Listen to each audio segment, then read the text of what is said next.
9 јуни 2015 година, почитувани гледачи, термин за вестите на КТВ телевизија. 240 диви приклучоци на системот за водоснабдување откриле службите на јавното претпријатие Комуналец.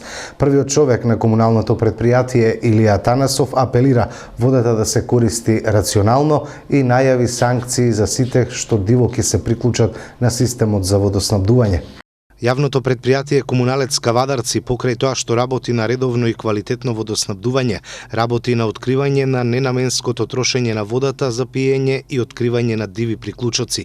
Во изминатиот период екипите на Комуналец во Кавадарци откриле 240 диви приклучоци. Сите се процесуирани во судот и се очекува судска разврска на овие случаи. Директорот на ЈП Комуналец Илија Танасов апелира водата да се користи рационално, а најави дека акцијата за откривање на диви приклучоци ќе продолжи и во наредниот период.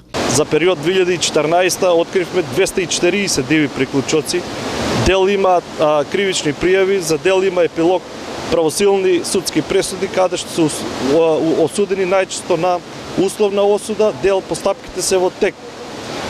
Апелирам, користам приликата да граѓаните не се осудуваат да крадат вода, имаат прилика да видат колку тешко се носи водата до градот, значи имаме цевковод околу 50 на километри кои што го одржаваме, а имаат прилика да видат дека имаме една од најквалитетните води во државата. Самиот факт што во Стара река, во водите на Стара река живее и речна пастрамка се изборува сам за себе. Со користење на средствата од програмата за финансиска поддршка на руралниот развој за 2015 година, општина Неготино ќе го подобри квалитетот на животот во руралните средини. На последната редовна седница која Советот на општина Неготино ја одржа изминатата недела, едногласно беа донесени одлуките за предлог проектите, со кои, како што истакна градоначалникот на општината Ванчо Апостолов, ќе се подобри квалитетот на животот во руралните средини, ќе се обноват и ќе се подобри развојот на селата, како и ќе се зачуваат и унапредат традиционалните вредности во руралните подрачја. Општина Неготино овој пат аплицира по 3 мерки 3.2.1, 3.2.2 и 3.2.3 на ИПАРТ програмата, значи до Агенцијата за финансиска поддршка и рурален развој, каде што владата на Република Македонија овозможува секоја година најмалку поеднаш распишува оглас каде што сите општини за да ги зајакнат капацитетите, односно да ја подобрат инфраструктурата по неколку мерки, значи тоа се во моментот 3 мерки, каде што општините може да аплицираат, каде што има неколку можности, секоја мерка има по неколку подточки. Ние како општина Неготино во моментот ги избравме овие 3, бидејќи одиме секогаш по приоритети и како што спомна и советничката Васка Мојсовска, патниот правец Веше спрема Долни Дисан, одлучивме да се асфалтира 800 метри по овој проект, додека исто така аплициравме уште по 2 други проекта за дополнителна метража асфалтирање, значи некаде околу 2,5 километра треба да се асфалтираат на тој патен правец во рамките на расположивите средства кои може да ги добиеме. Да не забораваме дека се ова 100% донација, додека општина Неготино го плаќа данокот на додадена вредност од 18%, а останатото е помош од ИПАРТ програмата. И ние одлучивме сега да ги одбериме овие 3 проекти. Патниот правец Веше Горни Дисан со цел за развој на лозарството, но со цел за развој на руралниот туризам, културен туризам и останати видови туризам кои се во блиска перспектива на тоа подрачје, бидејќи штета е Веше со години да остане без асфалтен пат, што не викам дека има и останати други локации во нашата општина каде што не се асфалтирани, но од година во година секој ќе одиме по приоритети и ќе асфалтираме одредена, односно ќе аплицираме за одредена инфраструктура, за подобрување на инфраструктурата во цела општина Неготино, и затоа ние во моментот ги дадовме предлог овие 3 проекта.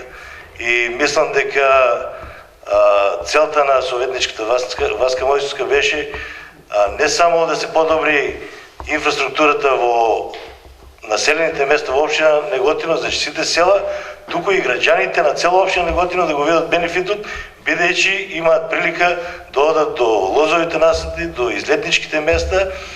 Некои во Калањево се бават со ловен туризам и останати видови на туризам, каде што може по асфалтен пат безгрижно да дојдат до посакуваната дестинација. Локалната самоуправа Велес и Министерството за труд и социјална политика градат дневен центар за луѓе со оштетен вид. Се очекува центарот да биде готов за 1 месец. Велес ќе добие дневен центар за луѓе со оштетен вид. Го градат локалната самоуправа и Министерството за труд и социјала. Ќе вложат по 800.000 денари или вкупно уредувањето ќе чини 1.600.000 денари. Центарот ќе се наоѓа во објектот на Бирото за вработување. Се опремува просторија во приземјето. Слепите лица во Велес и лицата со оштетен вид, кои ги има повеќе од 100, ќе добијат едно катче кај што ќе можат да се дружат преку ден, каде што можат да споделуваат вести, каде што ќе можат да ги обавуваат своите секојдневни активности во сегментот на нивните потреби. Тоа значи ние тука ќе ги обезбедиме просториите со се она што е потребно. Неопходна е помош за луѓето со хендикеп, смета пратеникот Ѓорѓи Коџабашиев. Вели дека освен слепите и оние со оштетен вид, државата континуирано ги помага сите категории на граѓани со посебни потреби. Ако секој од нас во секојдневниот живот има потреба од зголем број на информации, комуникација со околината, поддршка од околината кога има некој потреби решавање на неговиот проблем, пристапува кон решавање на тоа и има потребата од сите околу себе, лицата со хендикеп од било која група на хендикеп, тоа го има двојно или 3 пати повеќе. Од тој аспект и од решавањето од пред се од детекцијата на овој проблем со лицата, Министерството за труд и социјална политика заедно со општина Велес пристапи кон решавање на овој проблем. Дневниот центар за луѓе со оштетен вид ќе располага со просторија за престој, кујна, тоалет. Влезот има пристапна рампа со транзициона патека. Во центарот ќе работи и стручен тим составен од дефектолози и социјални работници. Мислам дека ќе немаме проблем со тој сегмент на обезбедување на стручни лица, меѓутоа ќе ни требат и лица што ќе работат и во кујната со средувањето, значи не е проблем да и општината помогне во првиот момент, во првите неколку месеца со финансирањето, финансиска поддршка даде за вработување на потребниот број на луѓе што ќе работат во овој дневен центар. Дневниот центар треба да биде готов за 1 месец.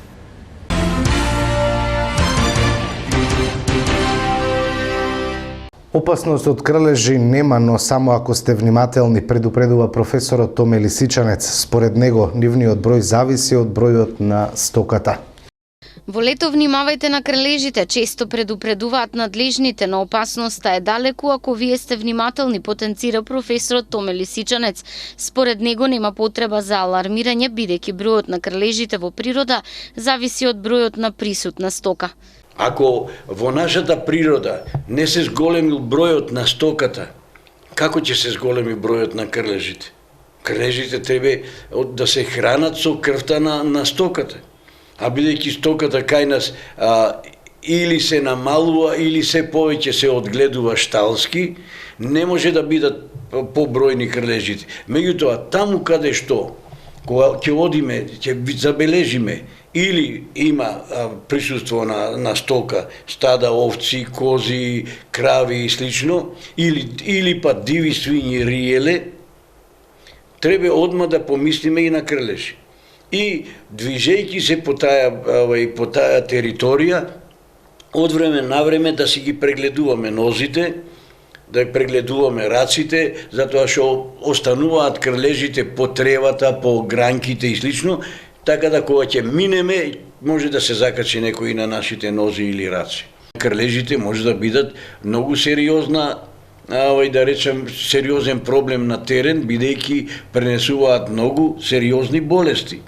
И треба човек навистина да внимава И покрај се, ако на вашето тело се закачи крлеж, лекарите апелираат да се побара лекарска интервенција.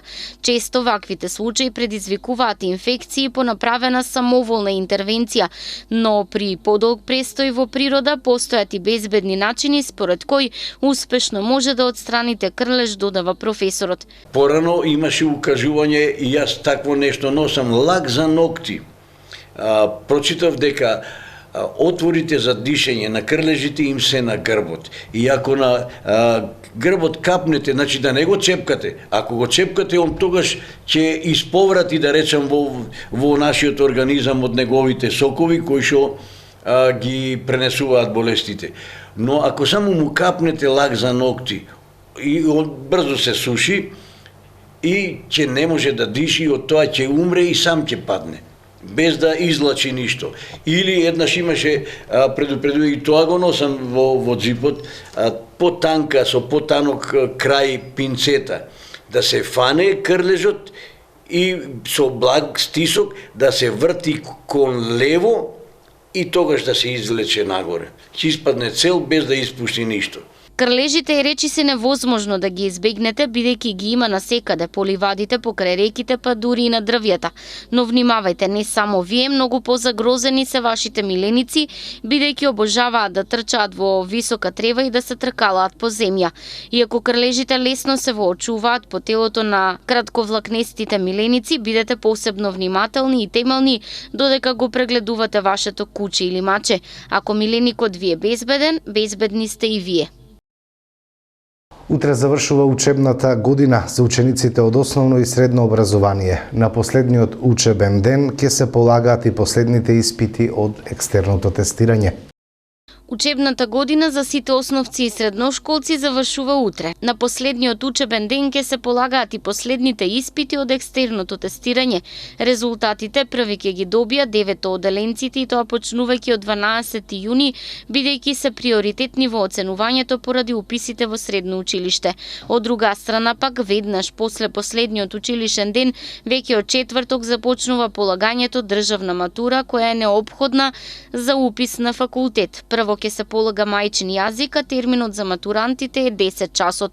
Рековме дека утре завршува екстерното тестирање. До вчера истото беше завршено во 228 основни и средни училишта. Министерството за образование и наука и Државниот испитен центар соопштуваат дека во екстерната проверка вчера опфатени биле 43.909 ученици од четврто оделение во основно образование до трета година средно образование. Екстерната проверка за знаењето на учениците утре официјално завршува за 183.280 ученици, а објективноста ќе биде оценета за вкупно 17.803 наставници. Учениците се тестираат по 7.560 предмети. Учениците по флејта во класата на професорката Силвана Чулева Атанасова од музичкото училиште Лазомице Фрале одржаа завршен концерт. Годишниот концерт представува можност да се покаже на јавен настап сето знаење стекнато во текот на целата учебна година. Деновиве таква можност има учениците по флејта во класата на професорката Силвана Чулева Атанасова од основното музичко и балетско училиште Лазомице Фрале. Станува збор за учениците Јосипа Василевска, Ивона Ристова, Мартина Мишова, Јована Стефанова, Тамара Стојанова, Роза Добринова, Викторија Ристевска, Мија Мартина Маджункова, Менче Стојановска, Александар Серафимов, Цветанка Ристова и Добринка Ристова. Нивни гости на концертот беа Јелица Лазарова, Верица Ристова и Даниела Јованова, ученици од класата по пијано на професорките Весна Павлова и Јелица Лазарова. Отсуството на концертна сала не значи дека учениците не треба да настапат на заеднички концерт, сакајќи да го испочитувам трудот на секој ученик во добра соработка со Домот на културата Иван Мазов Климе го реализиравме овој завршен концерт, од кој сум многу задоволна, вели професорката Силвана Чулева Атанасова. Таа потенцира дека самото планирање на самостоен годишен концерт на учениците им дава дополнителна мотивација и голем предизвик, бидејќи и тие учествуваат во одбирањето на делата кои ќе ги свират. За некои од учениците со завршниот концерт не завршуваат активностите. Двајца од нив, Александар Серафимов и Мија Мартина Маџункова, се подготвуваат за меѓународниот надпревар Охридски бисери во Охрид, додека Мија Мартина Маџункова во понеделник, 15 јуни, во Кавадарци ќе го одржи својот прв самостоен концерт, иако во музичкото училиште е на самиот почеток на незиното музичко образование, вели незината професорка Силвана Чулева Атанасова, а досега таа успеала да се појави на повеќе надпревари и да се здобие со високи признанија.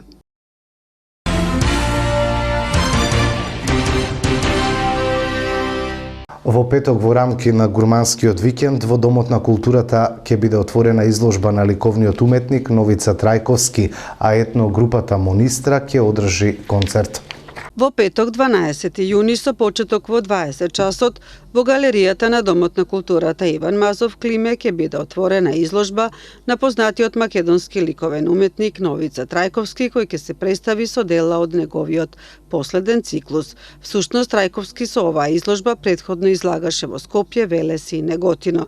Истата вечер во рамките на манифестацијата Гурмански викенд со почеток во 21 часот во малиот парк спроти полициската станица, етногрупата Монистра ќе одржи целовечерен концерт, настан кој секако љубителите на македонската музика не треба да го пропуштат. Да подсетиме дека етногрупата Монистра постои од 2002 година.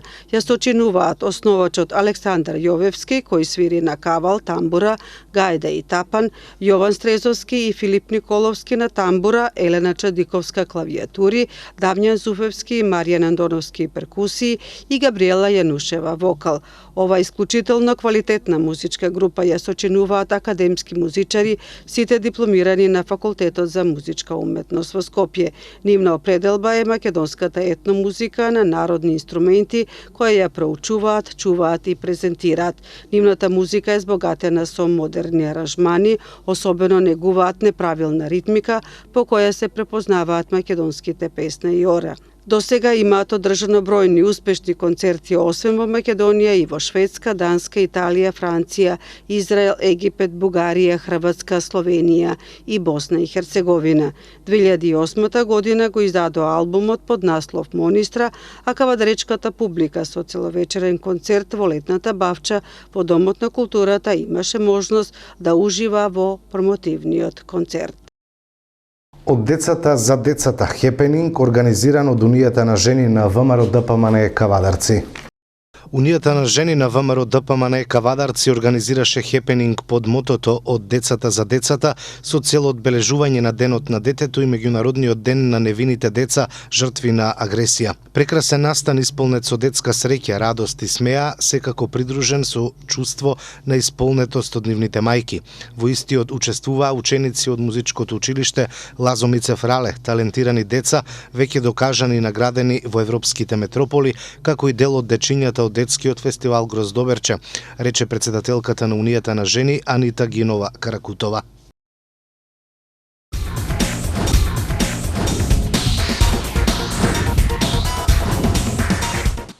Бројни медали за борачите на борачкиот клуб Неготино од Неготино на турнирите кои се одржаа изминатиот викенд. Младите боречки таленти на боречкиот клуб од Неготино изминатиот викенд на одржаните боречки турнири остварија одлични резултати. Имено во саботата во организација на БК Лирија од Скопје беше одржан меморијалниот турнир во борење слободен стил за деца Менташ Салајбегу. Боречкиот клуб Неготино од Неготино на овој турнир зема учество со четворица своји борачи и освои бројни медали. Во конкуренција од околу 70 на борачи од боречките клубови од Македонија, Албанија и Косово. Во категорија до 66 килограми, Јане Буровски го освои второто место, додека неговиот брат близнак Иле Буровски во истата категорија го освои третото место. Во категорија до 73 килограми Усин Мечов го освои второто место, додека младиот Христијан Петров не се пласираше. Инаку боречкиот клуб Неготино од Неготино во неделата учествуваше и на државното првенство во борење за кадети, кое беше организирано од Федерацијата на боречки спортови на Македонија, а во техничка организација номинација на бакалерија. Во категорија до 85 килограми Димитар Вандов го освои првото место. Во категорија до 69 килограми Јане Буровски го освои второто место, додека пак во категорија до 63 килограми Иле Буровски го освои третото место. Со овој турнир завршија надпреварувањето од Купот на Македонија во борење, во кој учество земаа 12 на екипи, во кој првото место го освои Бакалерија од Скопје, второ место за боречки клуб Балканец од Штип, трето место боречки клуб Бучим од Радовиш, четврто место боречки клуб Тефејос од Скопје, а нашиот клуб, боречкиот клуб Неготино, го освои петото место, истакна тренерот Јане Мелов. Мелов додаде дека постојат реални шанси борачот Димитар Вандов од боречки клуб Неготино да земи учество на предстојното европско првенство во борење слободен стил за кадети, кое ќе се одржи некаде во месец август.